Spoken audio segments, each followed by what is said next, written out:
can see right now, without LeBron, Lakers are struggling.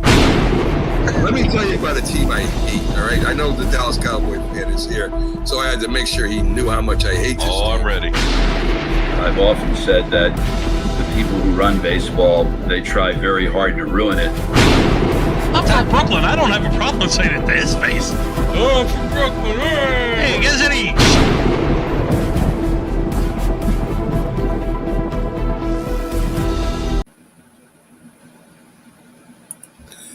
This is a presentation of Northeast Streaming Sports.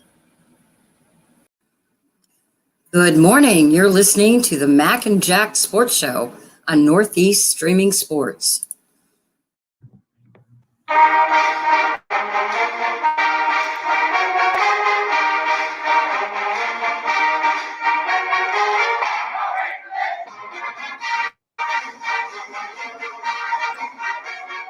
Nick, I don't know if you're ready, but I'm definitely ready. Boy, we got a lot to cover here on our morning show here on NESSP. NESSP in the morning with Mac and Jack. Good morning, Jack. Good morning, everyone that will be joining us. Good morning, Mac. End of the NFL regular season. Now we start the tournament. Yes, we do. And, quickly, congratulations to Jack Hirsch as he is the king of the points against the spread as he came in first place, and he got our trophy. I don't know if you all saw it. I FedExed it down to Jack so he could have it. And I don't know if it's got there yet or not, Jack, but it's in the mail, as they say. So I want the money, Mac. The money. Someone should have sponsored me and bet based on my picks and given me a percentage. Yeah, well, that's not going to happen, Jack. There's no money in the till right now. But anyway, let's get to the games. And before we start, Jack, I watched the Patriots-Jets game. I watched the whole game in that snow, and it was nasty field out there. And I wanted to watch Bill Belichick's last game as a Patriots head coach. I would normally root for the Jets in this case, but I kind of found myself rooting for the Patriots. And it was a kind of sad to me, how, terrible weather. The Jets pretty much dominated the Patriots the whole game. Zappy didn't have enough time. The receivers dropped the ball when he put it there. So everything kind of fell apart. You got a future star there with Breece Hall, who carried the ball, I think, 37 times, something ridiculous. 178 yards or so. Yeah, got 178 yards, and that's a future star for the Jets right there. So star this year will be a major part going forward with the Jets. But, with the relationship I have with Bill Belichick being a former, defensive coordinator for the Giants and helping out Bill Parcells going to our first two Super Bowls. I mean, again, things come to an end. I'm positive now they're done. He's done with the Patriots. He still wants to coach. He said he enjoys coaching, and where he goes, I don't know. But whoever picks him up, I imagine there'll be at least a few teams wanting him, and they're going to get a really good coach, Jack. Yeah, I have him going to the Commanders if he goes elsewhere. It's on the East Coast. He'll be given control of the football operations there. They have a very high pick. They can take their franchise quarterback if he wants. In reality, we shouldn't have that much sympathy for Bill Belichick. I know what you're saying, Mac. It was sad watching him go off the field. And in that gloomy weather, it was pure misery, the way the Patriots played, the weather, the handwriting seems on the wall. He's going to be gone. But look at how Bill Belichick has dealt with his players over the years. He could have had a guy play for him for a lot of years, like a Tom Brady. And when he felt it was time to move on, he moved on. He treated it like a business, completely like a business. He felt players had a shell life. They can only perform for so long. There was no sentiment to Bill Belichick, the coach. None at all. Okay? So why should ownership feel the same sentiment towards Bill Belichick now? It's not so much what Bill Belichick has done for you in the past. What can he do for you going forward? Is there an advantage to keeping him as the coach going forward? That's what you should answer. In certain situations, Mac, you stick with a legendary coach all the way because of what he's done for you in the past. He's gotten a lot of collateral, more or less. Yeah. Yankees stood with Joe Torre a lot of extra years. San Antonio Spurs are sticking with Coach Pop. You know, if Coach K had faltered a little at Duke, they'd stick with him longer because of what he did. The Patriots really do that with Bill Belichick. No, I mean, you want to get your thing back. I think it's time for a new person over there, Jack. A new head coach with a new message, and just do your job is not enough anymore over there. I think that they need a coach over there that will maybe communicate better with the players than he has, and there's still room for a hard coach. We see that in the NFL. There's still room for that in certain situations. But right now, I think the Patriots are going to move on. They should move on. And, good luck to Bill Parcells wherever he goes. Belichick. But let me just say this, Matt. I'm not sure that he lost the locker room. I will say that. If Bill Belichick is willing to just coach and allows Robert Kraft to bring in someone who would be completely in charge of all personnel, and Bill Belichick would understand he's restricted in what he can do, which is basically just coach on the field and all and devise strategy, but he won't be in charge of coordinators, the draft, and things like that. Right. Maybe he could stay. There's a reasonable chance Robert Kraft would retain him under that condition.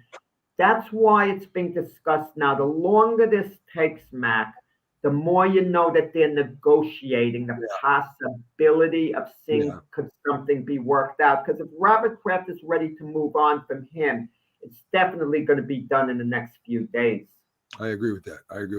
Let me tell you something else I saw. And I'm old school, Jack. I played the game. I coached the game, up to the high school level at least. And, I saw two teams, real football players out there during that game with the Patriots and the Jets. They were all playing for pride. There was no playoff possibility at stake here, but yet all the starters played, and they all played as hard as they could. And with that weather, there was an easy chance that there could have been some injuries, but they didn't care. They wanted to go out there. They wanted to play for their coaches, for their fans, play for their paychecks, right? And I didn't see that around the NFL with some teams. And I'll tell you, the teams that went out there and really played, the starters that played, I'm going to be rooting for those teams. The teams that just sent their second stringers in there and said, we're in the playoffs anyway, or sent their players, they pulled them out of the game because they were losing. I'm not going to root for them in the playoffs. I think that you send the wrong message to the players when you say, now this is my personal opinion, when you say, well, this game doesn't matter. To me, every game matters. It's a matter of winning. You've got to win. There's no, well, we don't care if we win this game or not. I don't like that philosophy. And I'll tell you right now, as I said, when it comes to rooting for teams, I might even root for Dallas to win. They were in. They didn't have to do anything. The Eagles. They did. They had a lot at stake, Mac. They're the number 2 seed. Wait. No, Jack. I'm saying they were in the playoffs. They were in the playoffs. But there's a difference. It's positioning of the playoffs. They had a lot at stake. And the Eagles ended up losing. To me, Jack, I understand what you're saying.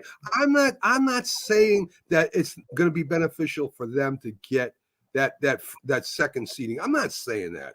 I'm saying that they really didn't have to do it. They could have done what the Eagles did and said, hey, listen, I will take the 5th seed. No, they couldn't have done what the Eagles did. The situation was different, Matt. No. The Eagles knew that the Cowboys were heavy favorites to beat Washington. They knew it, meaning no matter what the Eagles did, they were going to be the 5th seed. So they basically came in with an attitude that the game isn't important because they knew the Cowboys were probably going to win. The Eagles are playing. The Eagles are playing like crap. What do you mean it doesn't matter? So what do you mean it doesn't matter? Of course it matters. You want the team to straighten out, obviously, at some point. But it's most important they straighten out for the playoffs. The game itself against the Giants, they're going into the playoffs. Result wasn't important as far as seeding. It meant nothing. They've lost 4 out of 5 games, Jack, in a row.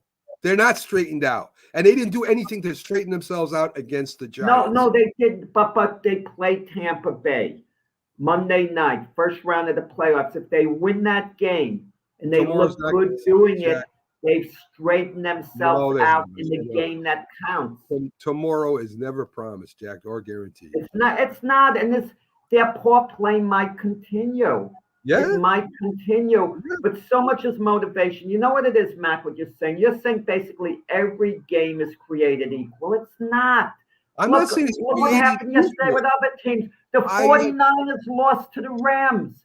I agree. But listen, it meant nothing to the Jack, 49ers. I meant very little that game, win or lose. It means you go into the postseason winning. It's a whole attitude, Jack. I don't care what you say. Listen, I say the same thing about the Ravens. The Ravens cashed it in. They said, I don't care. We don't care. We don't care. The Ravens sent Lamar Jackson. And here you have two teams that had nothing to play for at all. Nothing. The Jets and the Patriots. And yet, they ain't worried about getting injured. They ain't worried about ending their career on one play. They're out there playing football like football is supposed to be played. They didn't have to protect anyone. They're not in the playoffs. They protect themselves for next year. Once in a while. Suppose Breece Hall got an injury that ended his career. Mac, if the Jets were guaranteed to be in the playoffs and their seeding was set, and let's say hypothetically Aaron Rodgers was healthy, they would have rested Aaron Rodgers. They would have tried to rest certain starters as much as they could.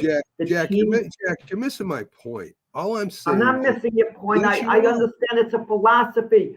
Dan Campbell of the Lions, he plays his starters all the way, even though they're in the playoffs. That's his philosophy. Tom Coughlin played his starters with the Giants, even though they won the playoffs. The year they upset the Patriots, they played the last regular season game. It's done in certain instances.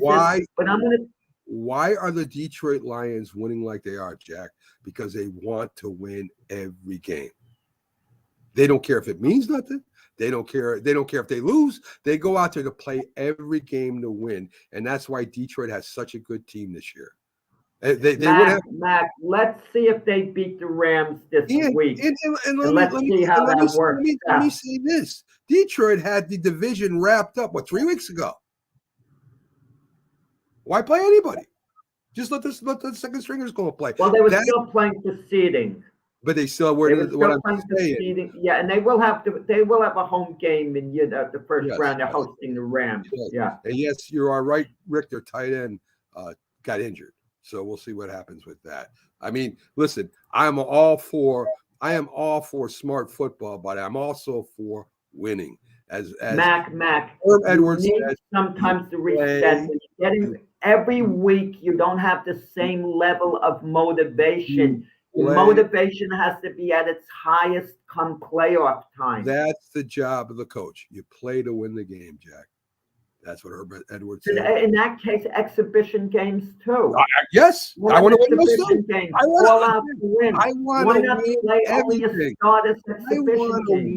I want them to win when they play cards. I want them to win constantly. I want win in their head when they come on the field. At practice, I want them to win. That's what I want. I want the culture to be a winning culture. That's what Vince Lombardi did. That's what Don Shula did. I mean, that's what the great coaches did. We go to win the game. We never go to say, well, we wrapped up a title. Don't worry about it. Just sit out. We're good. But anyway, Jack, let's push on to some of the games we already covered on Sunday. Of course, great game between the Colts and Houston. Houston wins the division. First time in a long time they're in the playoffs. First time in a long time they won the division. Congratulations to them. Also, the Steelers. The Steelers needed that one big touchdown pass against the Ravens. The Ravens was still a formidable team, even without Jackson there, at least defensively, and they won that game. So we'll talk about the playoff ramifications of all that going on. Guaranteed C.J. Stroud, Offensive Player of the Year for the Texans, right, Jack? That's sewn up. Yeah. When it came time to the draft, the big talk was C.J. Stroud or Bryce Young. People are basically split. I mean, I like Bryce Young, but I would have taken C.J. Stroud. I said it at the time. Even though I think Bryce Young will ultimately be okay, even though he had a rough rookie year. But C.J. Stroud, he's going to be one of the top quarterbacks in the game. What a find by Houston. And they also drafted Will Anderson on the defensive side in the first round to go 2 and 3. And it shows you what you could do if you draft the right way. And sometimes you get these jewels all the way at the top of the draft where quarterbacks have gone 1, 2, but a lot of the time, just because quarterbacks are available, you shouldn't necessarily take them at 1 or 2 just because they're the best available quarterback. That's a mistake teams make. Yeah. In the case of C.J. Stroud, he's a find. I want to ask you this, speaking of quarterbacks, Ohio State quarterback C.J. Stroud, we're on him. The guy who he followed there, Justin Fields. Yeah. Bears have a dilemma what to do. Justin Fields did not look good against the Green Bay Packers yesterday, Matt. No. And the Bears have the first pick in the draft. And I think the Bears go something like 10th or 11th after that too, thereabouts. Do the Bears wait and see? Because a good quarterback, there's several, is going to be available with their second pick of the draft. Do they take one then? But if they take one then, that means they're looking to move on from Justin Fields. Or do they just take, go maybe Caleb Williams, Drake May with the first pick? Or do they take Marvin Harrison the first pick and then take maybe Penix might be available later on, a Jaden Daniels, someone like that? It's a dilemma. But they stick with Justin Fields. I wasn't impressed, man. We've talked about this quite a few times. That listen, every quarterback has a bad game. Justin Fields. A bad game, or a number. Not lately. Lately, he's been lights out. Against the Packers, he took a bad hit. His head bounced off the ground. I don't know if he should even went back in and played the game. I think they made a mistake there. But listen, everyone has even. Tom Brady's had a bad game. Don't go there and compare Justin Fields. Aaron Rodgers. You're comfortable with Justin Fields. I'm not. Come on, Jack. I'm not comparing him to Aaron Rodgers and Brady. I'm saying they even had bad games. So it does happen. So anyway, I'm gonna stick by my guns. You keep Fields and you go get Marvin Harrison, and with that other pick, you go get an offensive lineman. I mean, that's what I would do. I would build a team around him. But he did have problems against the Packers. Congratulations to them. I mean, Aaron Love played a great game, moving around the pocket, finding open people. Aaron Jones, we forget to talk about him, had a big game, 111 yards. I think he had a touchdown too. So anyway, just a good game by the Packers, a bad game by the Bears overall. Even their defense didn't look as good as it did a couple of weeks prior. So, they won a big game. They'll be playing in the playoffs. Congratulations for winning the division. You wonder what Aaron Rodgers is thinking. He left the Packers. Things didn't work out with the Jets because of the injury. He never really had a chance. He'll have a chance next year. But it was like a wasted year in large part. All these hopes for the Jets, they got to reset it now to next year. And it won't quite be the same level of enthusiasm, even though, they'll try to muster that up. But the Packers, they were really in a rebuild, and they went to the playoffs in the rebuilding year. And Jordan Love, is looking good. Now, the jury's still out on Jordan Love to an extent. I'm not ready to call him a franchise quarterback, but I will say this: you do move forward with Jordan. Oh, there's no doubt. Love. There's no Jack. There's no doubt. And Jack, maybe they win a playoff game. We'll see. I mean, listen, the playoffs is one and done. Anything happens. That ball is shaped funny. And it doesn't have to be Jordan Love that wins the game. He just got to be the quarterback on the team that wins the game. And that's something he can add to his resume. So anyway, listen, congratulations to the Packers. The Bears, I think they wound up at 7-9. Was a lot better than we thought they were going to do in the beginning. 7-10. 7-10, a lot better than we thought when they only had 2 wins earlier in the season. So they did do something. They came on at the end and they played better. They did. That's a reason for optimism for next season. I agree. Baker Mayfield. With the 2 high draft choices on top of it. Yeah, absolutely. Baker Mayfield all banged up. Ribs are hurting. Oh, man. Shoulders hurting. He threw for only 137 yards. White rushes for 75 yards. The Bucs I defense. watched that game, Mac. I got to make a comment. The Carolina Panthers are pathetic, losing 9-0. The receiver's about to go in for a touchdown. Yeah. He stretches out the ball, and he fumbles it. Yeah. Okay, I mean, it gets knocked out of his hand, and the Buccaneers recover in the end zone. So 7 points that were right there, they lose. Then they run it in for a touchdown. Yes. And one of their receivers on the other side of the field is offside, so they call the touchdown back. That's 14 points. Then there's a missed field goal. 17 points, that should have been scored. Yeah. That could have been the difference in winning the game. Okay? I mean, that's the Carolina Panthers this year. They're like a jinx team. I mean, yes. And one of the worst rules to me is that when they stretch the ball out and they break that pylon and somebody knocks the ball on it. It was in the end zone. It was recovered in the end zone. It didn't go out of bounds. Right, but they call it a touchback. I don't know. No, it wasn't really a touchback per se. It was recovered. The Carolina. Oh, it didn't go out of bounds. Fumbled. The ball was in the end zone. It didn't go out of bounds. So that was a legitimate recovery there. And nothing with a rule change on that. I know what you're saying. I agree with what you're saying in theory. When the ball's fumbled by the receiver and it's not really recovered and goes out of bounds, it shouldn't go over to the other team. If anything, it should just go back to the 20. Agree. The Lions finished 12-5, beat Minnesota 30-20. Goff throws for 320 yards, 2 TDs. Montgomery runs for a TD. St. Brown, a talented wide receiver, should have made the Pro Bowl. He gets 144 yards. Nick Mullins does play. He throws for 396 yards, 2 touchdowns. Justin Jefferson with a huge game, 192 yards. So Detroit is the 3rd seed, right, Jack, in the NFC right now. And I guess they're playing this weekend. Am I correct? Yeah. We have some nice storylines going in the NFC playoffs. Matthew Stafford is going to Detroit against Jared Goff, in the playoff game. Yeah. Now, Matthew Stafford doesn't really have anything to prove. They won a Super Bowl. But for Jared Goff, the Lion quarterback, he was the Ram quarterback. They went to a Super Bowl, lost to the Patriots.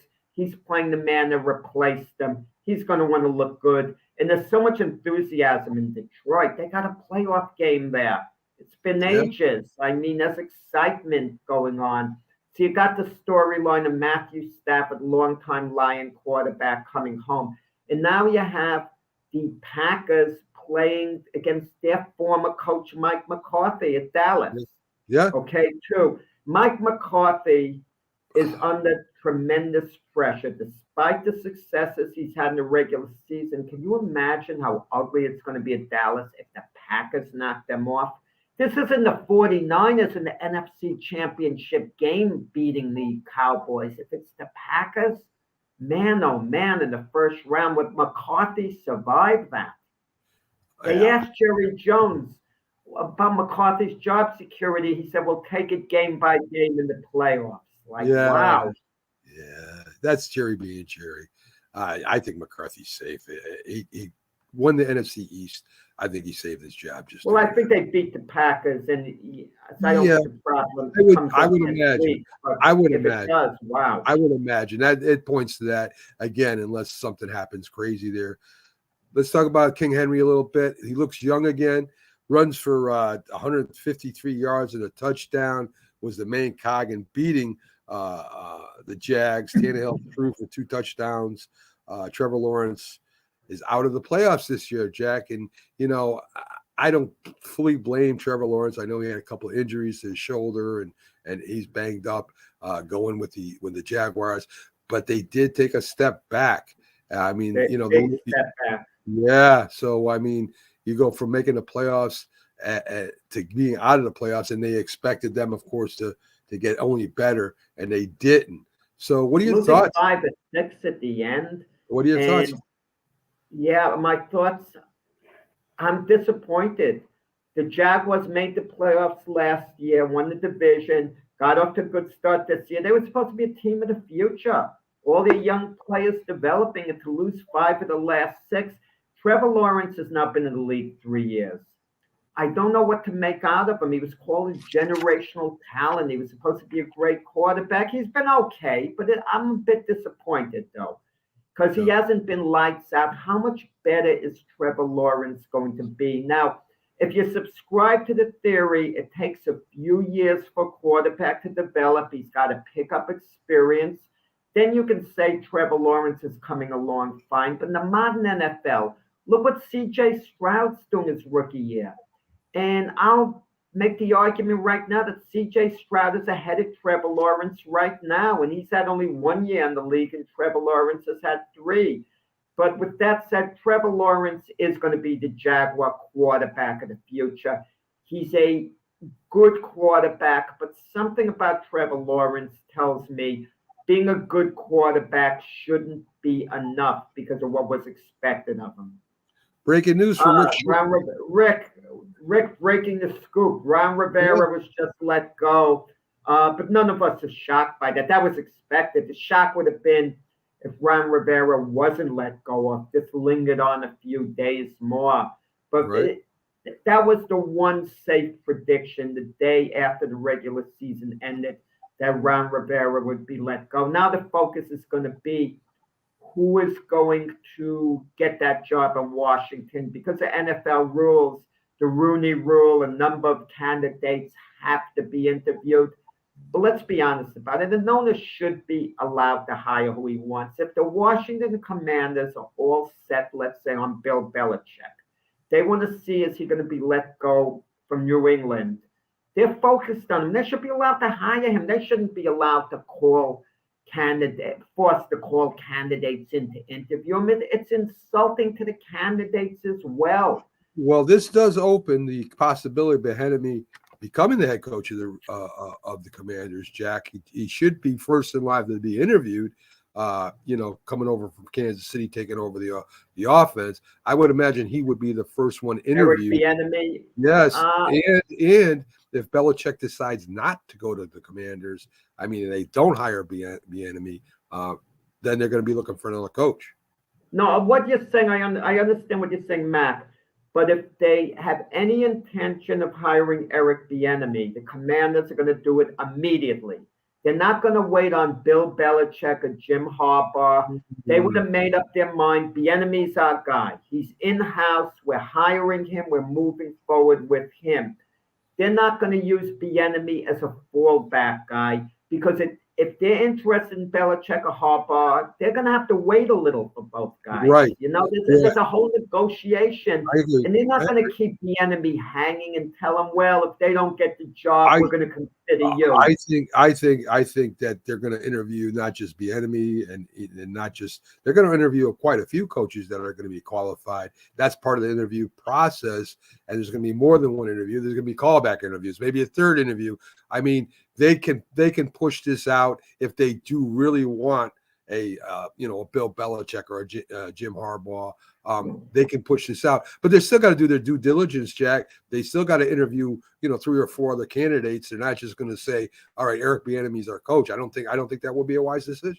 Well, Bieniemy is in-house. I think they're going to either they hire Bieniemy or they clean house completely. That means Bieniemy is let go. And because of the Rooney Rule, they're going to have to hire a couple of black candidates. It could be a Steve Wilkes, who's done a really good job as a defensive coordinator with the 49ers this year. Brian Flores, who did a good job most of the year as a defensive coordinator with the Vikings. The Vikings faltered on defense at the end of the year. But a good part of the year, they did really well. And both guys have head coaching experience. And there's Antonio Pierce with the Raiders.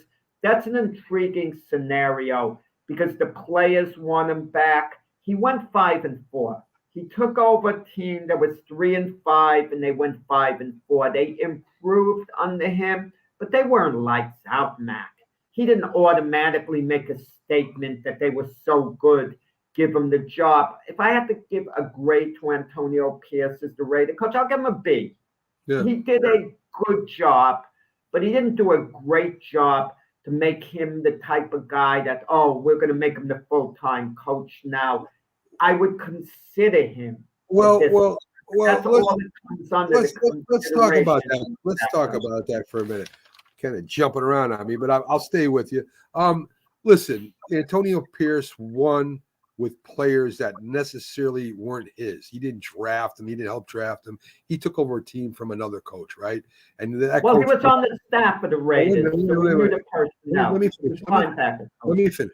So he didn't say, okay, I want Jimmy Garoppolo over here. He didn't say that. That was the head coach that did that.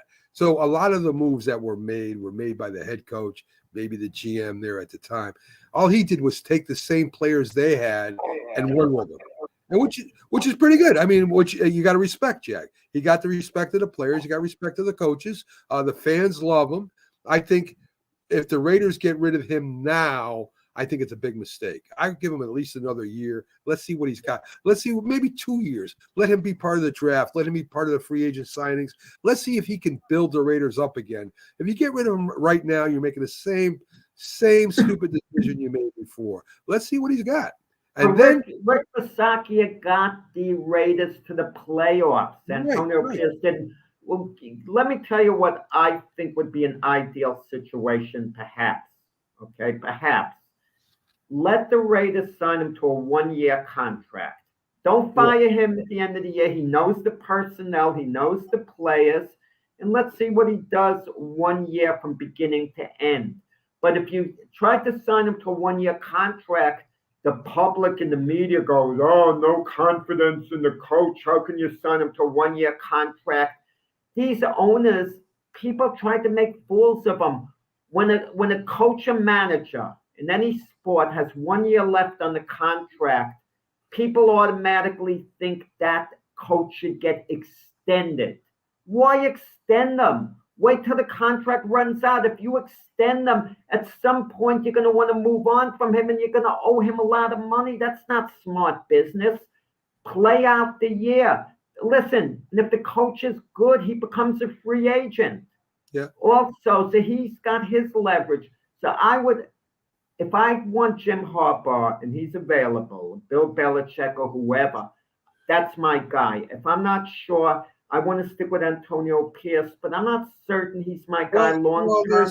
I signed him for 1 year deal. If he doesn't like it, everyone gets himself. There's a couple of problems with what you said there. First of all, Jim Harbaugh and Bill Belichick's going to demand high dollar. And the Raiders right now are paying coaches a lot of money that are coaching there right now. So that's one problem they face there. Secondly, listen, Antonio Pierce made a huge decision. He sat down Garoppolo and played a rookie. And the rookie played really good. He had a real good game against the Broncos. Garoppolo was hurt.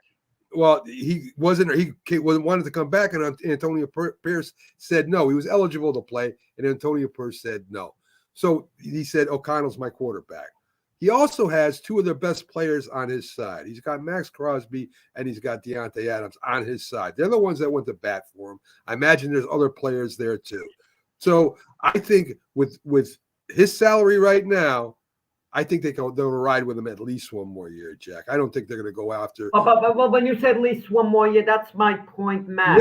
Yeah. Mark Davis called in Antonio Pierce to his office and said, look, we want to sign you for a 1 year deal, see how it works out. If this year goes well, we can talk about at the end of the season, a multi-year extension perhaps. Yeah. But let's see how next season works out. You know how the public will react to that in the media. Oh, how can you give them a 1 year deal, this and that? And then the question, Mac, then the question of racism is going to come in. Well, Antonio Pierce is a black coach being only offered 1 year. I'm just talking reality here. Maybe you might be right. To come into play with the public in the media if you try to sign any coach to a 1 year deal. You might be right. You might be right, but it's not for the public. It's for the better of the team, and this is how you got to think as an owner anyway. And I'm going to say too, the Raider players could have made it a little easier. They went 5-4. That's not exactly lights out. They did okay, but you want to know, Antonio Pierce replaced Josh McDaniels, who did a miserable job. So he did better than a coach that did a miserable job. He was better than that. That shouldn't necessarily make him the head coach. I don't know, Jack. I think he did a good job for him. So let's get to He the did a solid job. let's get to my good job on balance. Yeah. let's get to my Giants. I haven't been able to talk about them yet. You're prolonging this Giant demolition. Dominated the Eagles 24-0 in the first half. The Eagles pulled their starters out at the end of the first half. They're fifth seed for the playoffs. The Giants finish off 6-11, 3-3 in the division. Tyrod Taylor throws for 297 yards. Saquon Barkley looked great, running for 2 touchdowns. Slayton, the Giants' leading receiver, with another touchdown for the year. Robinson has a great game. Yes, I'm glowing, Jack. I'm having a great time with this, with some big catches. But there are some off-season decisions that have to be made, right? You got Saquon Barkley coming up on a contract. Are they going to finally sign him? Are they going to try and franchise tag him again? Saquon said he's willing to go on another team. Yet, whatever he has to do, he has to do. So we'll see what happens. Here comes that drama again. Well, there's 2 big storylines for the Giants in the offseason, Matt. The Saquon Barkley situation. How do you think it's going to play out? I think the Giants are going to sign him to, maybe a multi-year extension, a couple of years, maybe 2 years, because I think ownership might get involved. And they might tell Joe Shine, we want this guy to work something out with him. We said the same thing last year, and they did offer him that would have been a 3-year contract that was equal to what he was signed as a franchise tag signing for 3 years. So I don't know. I don't know what his agent is. I don't know who his agent is. I don't know how he thinks. It's just very interesting to see what happens. But there's another big decision. Tyrod Taylor becomes a free agent. Now, I don't think Tyrod Taylor is a starting quarterback by no means, but he is a heck of a backup, as he's shown going in there. And do you sign him, Jack? You need to get a backup quarterback to whoever the first-string quarterback is going to be next year. Tyrod Taylor, do you sign him or don't you? He's nice to bring back, but he's not a priority. Believe me, Tyrod Taylor is not a big priority at all, Matt.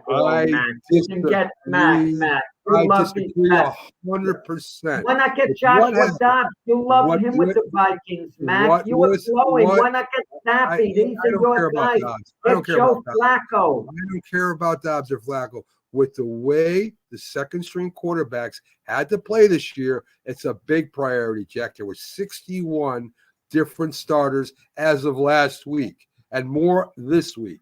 And what I'm reading is that a backup quarterback is going to be getting between $8 and $10 million a year to be a backup. So it is a big priority. Do you sign him right now? Get it out of the way. Get him at a cheaper price. He's an experienced quarterback that can win some games for you. It's very important to me that this decision is made. Right away. You got Tommy Cutlets, Mac. You were bragging about him. He's your guy. Why don't you just use him as a backup? You don't have to pay him that much. Never, ever said Tommy Cutlets was my guy, unless you are the one that said Zach Wilson is your guy. Because if that's true, then Zach is gone. Zach is going to be a backup somewhere. I have a feeling Zach's going to wind up with the Falcons. I don't know why I have that. You thought it was the Chiefs. Now you change it to the Falcons. Okay, but what I think, if you could sign Tyrod Taylor as a backup, fine. Right. Fine. But keep this in mind, Mac. The Eagles were a battered team yesterday. You could have gotten just about any backup who could have performed against them. Cutlets went in there and he couldn't do it. So you couldn't get any backup to do it. Cutlets did go in for a brief amount of time, and he's second stringer. Held the ball again. He does not like to throw the ball away. He likes to hold it. Sure. I would want to sign Tyrod Taylor as a backup. Yes. Absolutely. The question is, does he fit in the budget? That's all it comes down to. The bigger questions, Daniel Jones. I think the Giants are going to draft a quarterback. They're going to be a number of good ones out there. That means Daniel Jones, the clock is going to be ticking on him next year. I agree. He's going to be the starter, Daniel Jones. Whoever they draft is going to carry the clipboard for the year. But Daniel Jones is going to be in the same spot that Eli Manning was in when they drafted him. But Daniel Jones is younger. Will Daniel Jones have a future as a start in the NFL after he would leave the Giants? Or will he play so well next year that whoever they draft, he holds them off? Who knows? But and if he does see have the Giants definitely drafting a quarterback. and if he does have a good year, does that make him more valuable to trade? Which I think is another good question before the year is out. That's another good question, Jack. If he plays as a good year, does that make him more valuable and clear the way for the kid to be next year? We'll see. I mean, whenever you draft a quarterback high, he's going to play.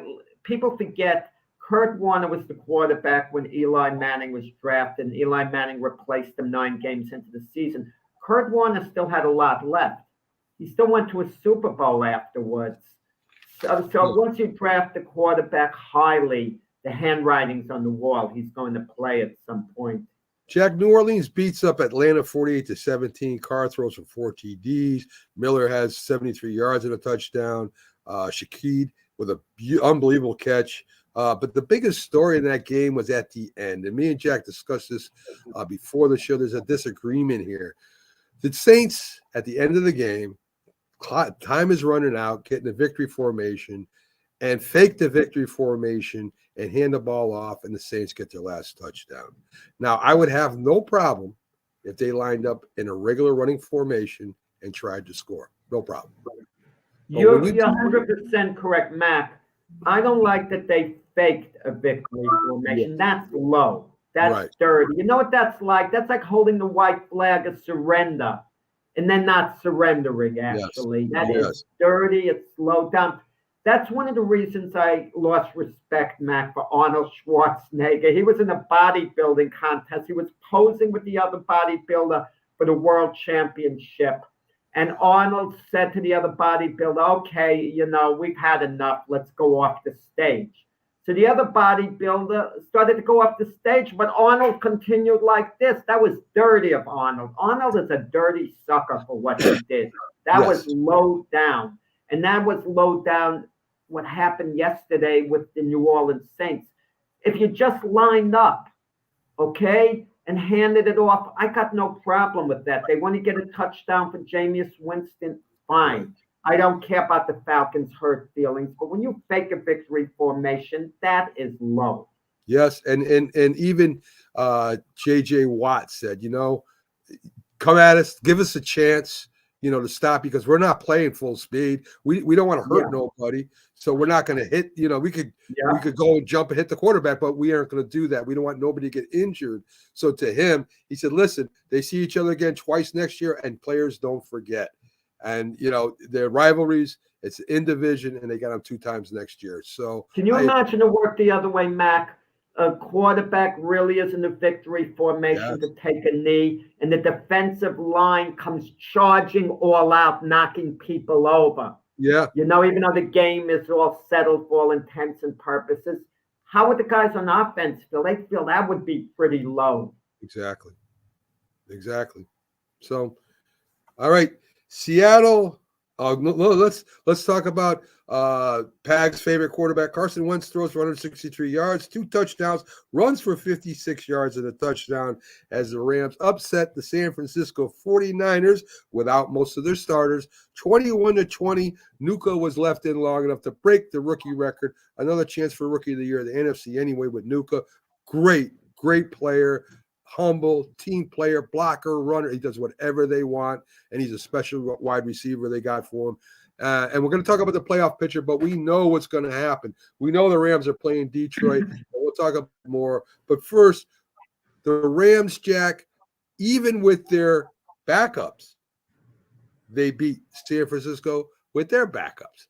So that was a pretty even game. I'm not upset that San Francisco sat their players because the Rams sat their players. Come on, man, Mac. Now you're giving certain teams a pass. It's okay. I'm saying guys down and others don't. I'm saying. Come on, it was Mac. equal. It was an equal game. It wasn't It wasn't an unfair advantage to the other team because you sat your players. Well, let me Anyway. say about Carson Wentz. You mentioned Right. backup to Tyrod Taylor. He's a nice backup to have. A lot of NFL experience. Once one of the better quarterbacks in the league, and then he had a couple of bad stops with the Commanders, the Colts, after faltering with the Eagles. I wonder if Carson Wentz going to be the next Geno Smith, kind of bump around for years after being a high-profile start, and at some point regroup and actually start again. Maybe. Rick commenting on the Saints game, the coach was not part of the decision. I saw the interview at the press conference after. He said that's not who we are. He's very upset with the players, especially Jameson Winstead, for calling that play. So the Chiefs finish 10-6, edging out the Chargers 13-12. The 11-6. Oh, sorry, 11-6. 17-game schedule, Mac. You're traditionalist. You're still stuck with the 16-game schedule. Jack, it took me a while to tell you it's not a 14-game schedule anymore.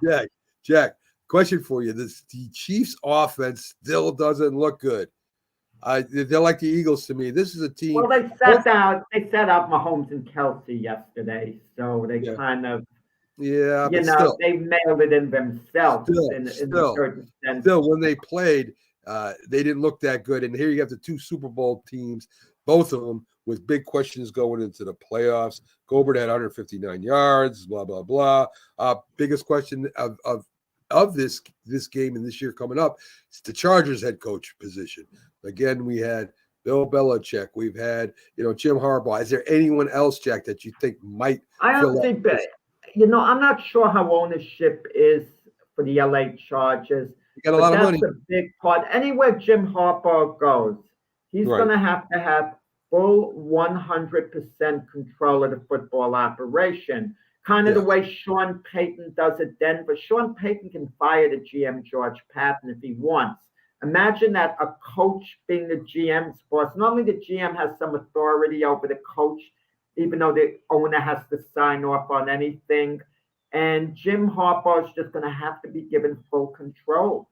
And are they willing to do it? That's why certain owners aren't willing to give someone ultimate control per se. Robert Kraft did it with Bill Belichick to a point because Bill Belichick had all this success after a while. I think Washington is the place to keep an eye on because I think they're going to give a coach full ownership. Also, keep in mind the Falcons, Arthur Blank, the owner, he's been very tolerant of head coaches who've had losing seasons. He doesn't fire them that quickly. He just let go his coach Arthur Smith, who had 3 7-10 seasons in a row. That's reason enough to let a coach go. But that might be an appealing destination, especially if they can resolve the quarterback situation, because Desmond Ridder isn't the guy, but they're drafting high. So I look for the Falcons to draft a quarterback in this upcoming draft. Buffalo finishes the job. Both teams are in the playoffs.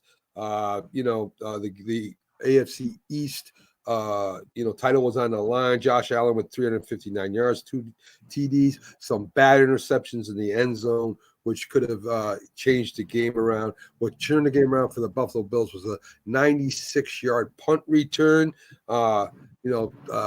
Really, Tua didn't have a great game, Jack. And, Buffalo didn't look good. Buffalo has a way of making Tua look bad every time they play him. I think maybe there's something mental there, or maybe the defensive coach of the Buffalo Bills just has it figured out with Tua. But Tua will be, and the Miami Dolphins will be going on to play the Chiefs. So let's get to the playoff picture here, Jack. As I was saying, in the AFC, you've got Miami at Kansas City. To me, that's a toss-up. Either team could win that game. I got to call you out on something, Mac.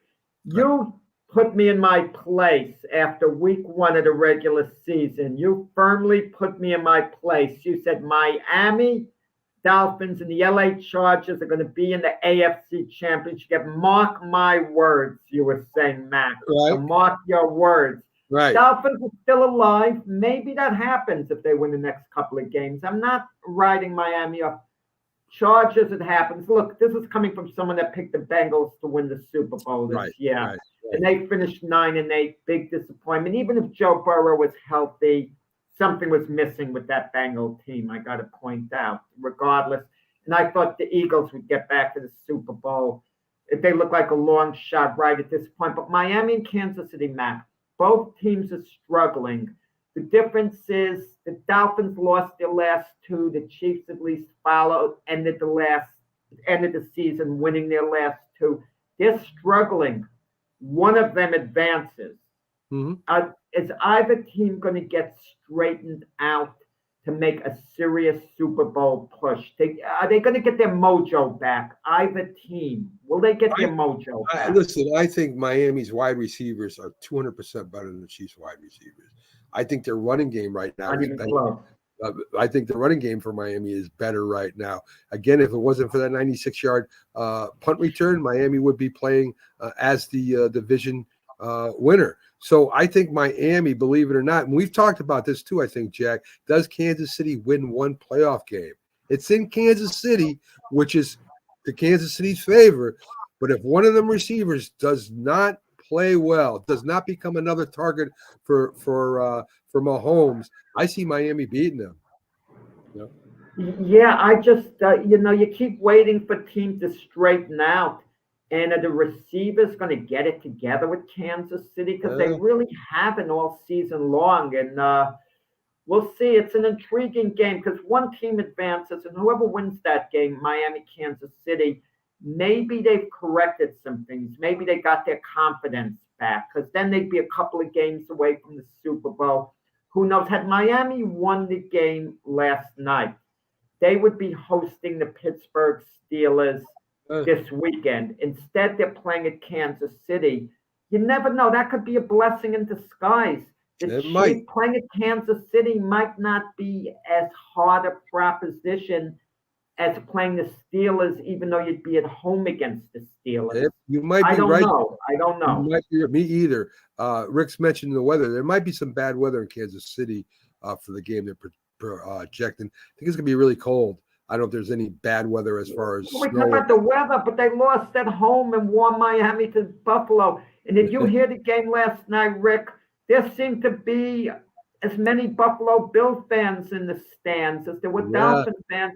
That is not a good fit for certain of these home teams. I mean, certain stadiums, the home teams fans are going to dominate the noise level. They're going to dominate it. Kansas City's fans,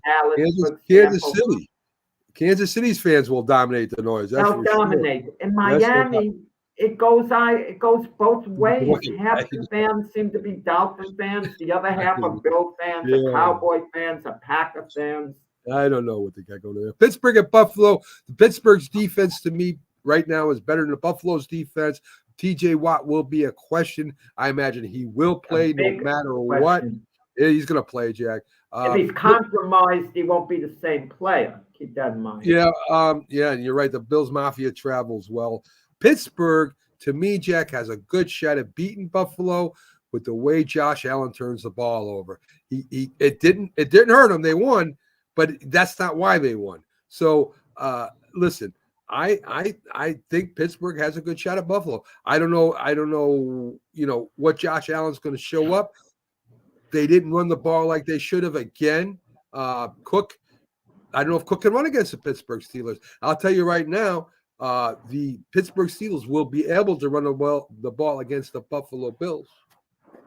Yeah, Mason Rudolph has played well, but the competition level goes up. Can Mason Rudolph carry them throughout the playoffs? Pittsburgh's going to have to win on defense and running the ball. And Mason Rudolph went 18 for 20 in the last game. Yeah. He's going to have to be selectively effective, passing the ball too. Don't make mistakes. But Pittsburgh is, they're playing well going into the playoffs. They got that going for them, definitely. You got Cleveland and Houston, Jack. They rested all their players. They were embarrassed by Cincinnati, which I'm glad about. So they have a loss going into Houston with C.J. Stroud. Cleveland's defense is better than Houston's defense, and I think Houston's offense is better than Cleveland's offense. It's going to be a good game. Houston's playing with house money. House money. They can lose. They've had a great year. They can lose and smile at the end of the game. Wow, we exceeded expectations. We won our division. Who expected us to go to the playoffs? Cleveland has maybe exceeded expectations this year to a point, but they have a long-standing fan base, and they really badly want to make a run, to Super Bowl. I could see them beating Houston. I don't see them making it to the show, though. I agree. We're running a little low on time. We'll talk about the NFC matchups on Wednesday. Real quick, Black Monday today. We had Falcons. Coach was gone first. Now, of course, Ron Rivera was gone. There's going to be quite a few more other coming up, on the losing teams. I don't know what's going to go on with the Saints because they didn't make the playoffs. I don't know what's going to go on with the Bears. Is the Bears coach safe? I don't know. Is the Minnesota's coach safe? I don't know. There's a lot of different ones, Jack, and your guess is as good as mine. If you didn't make the playoffs and you were supposed to, or you can't win, you can't have a winning record in a few years, you're gone now. They don't wait. Well, an owner just can't hire. I'll close in saying an owner can't just hire the person who they want to hire, because the whole Rooney Rule, they have to go through the whole interview process. It drags out a bit. Some choices should be obvious. If you have someone targeted who you really want in the worst way, you should be able to hire him as soon as possible. But it doesn't work that way in the NFL. Yeah, the Rooney Rule has not worked, and any kind of modification they make to it will not work. The owners, I don't think the owners, for the most part, maybe there's a couple that feel different.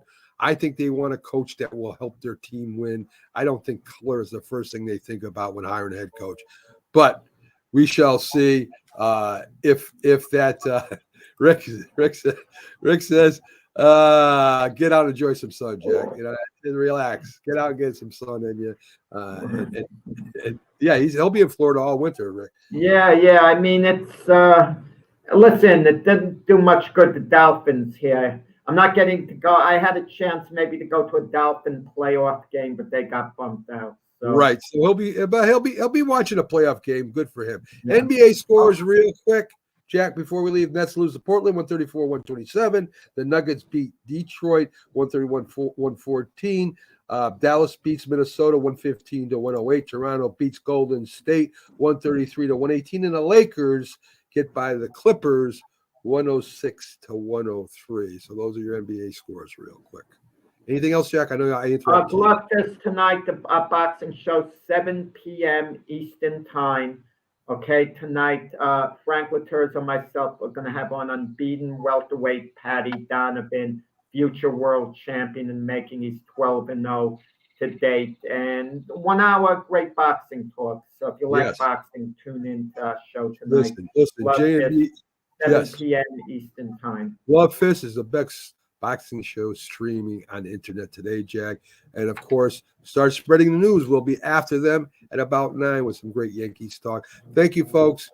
Stay tuned to Roku. We got coffee and sports. We got NESSP at noon with Pags. We'll hear all his excuses why the Eagles lost and why the Eagles are better being 5th seed than the 3rd, so our 2nd seed. So anyway, have a great